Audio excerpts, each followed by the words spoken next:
Guys, I'm Dr. Boyce Watkins from Your Black World, the Black Business School. Let me put some light back from behind my head. It's funny lighting here. I'm still in Scotland.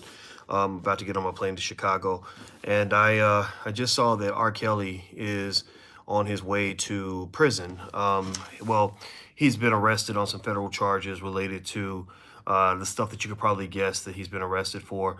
I'll say this about R. Kelly. You know, I feel bad for the brother, not because I think he's innocent, because I don't believe he's innocent. I feel bad for him because I feel that he made a lot of choices in his life that he probably regrets, and he's about to pay a price for that. His time as a celebrity singer and all these other things that he thought he was and could have been. Even as a role model. Because remember he was on his way to being a role model when he came out with the song "I Believe I Can Fly." All of that is over. And R. Kelly's now kind of this fat old man. He's seen by many as this sort of old has-been that that's going to be in prison for a really long time. I'll say this. First thing I'll do is I'll read through the charges real quick. I'm reading here on the BBC. They're going to be about 13 charges against R. Kelly, including child abuse images and obstruction of justice. The 52-year-old was arrested by NYPD and Homeland Security officials. He's already pleaded not guilty to more than 20 sexual offenses. For 2 decades, he's been accused of different sexual abuse allegations. They've been brought back into the spotlight after the documentary Surviving R. Kelly. I'm not a big fan of mob justice, meaning, somebody makes a documentary, then suddenly we decide to do the right thing. I think that years ago, I remember 2003, I remember telling people I don't understand why black people still listen to R. Kelly knowing what he was accused of, and people thought I was crazy for saying it. And I just sort of stuck by it and just assumed that the world had lost its damn mind. And so now, you have a different era where even though R. Kelly is a guy that's not a good person, he deserves to pay a price for what he's done. There's politicization of the whole situation where you're seeking to make the black male the face of predatory behavior. You're seeking to make it as if the black male is the only one who is involved in this kind of stuff. And I think that's kind of atrocious. But beyond that, though, I can't sit here and defend R. Kelly. I think that from the very beginning, whoever was advising him financially and personally wasn't doing a very good job. I think that he was enabled in a lot of situations. I think in a lot of ways he has a lot in common with or Jeffrey Epstein, the billionaire, in the sense that Epstein had a lot of famous friends that were getting down and dirty with him. Well, R. Kelly has a lot of famous friends that were getting down and dirty with him too.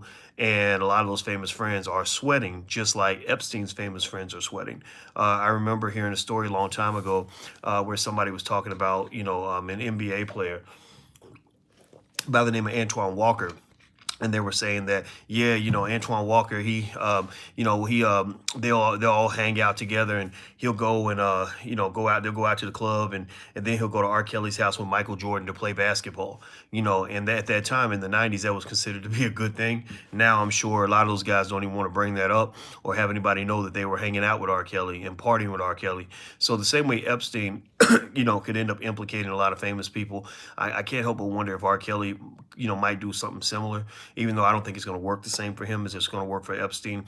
I think Epstein's going to somehow find a way to swivel out of this. I think it's going to be something, maybe house arrest or whatever. I think there are too many powerful people that have control in the justice system in Epstein's case. I think in R. Kelly's case, I think he's just going to be torn down and sent away, and that'll be it. And I think, even though we know R. Kelly's not a good guy, I think at the same time, the fact that he was a victim of abuse himself can't be forgotten in this whole conversation. You ready? Are they ready? They are all ready. Okay. I don't think that can be forgotten. It doesn't excuse anything, though. But I think that should also be mentioned within the entirety of everything that he is and everything that he's done, everything he's represented.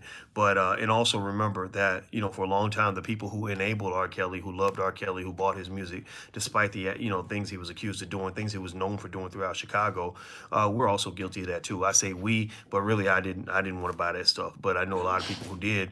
I remember talking to the manager of a prominent radio station in Chicago in 2003, 2004. And I asked him, I said, how do you guys keep playing R. Kelly's music knowing what he's accused of? And basically the guy just said, because he's talented, and that's it. So it's up to you to decide how you want to feel about it. Leave a comment. Let me know. Do you think that you can separate the artist from the allegations, or do you think that they're all one package?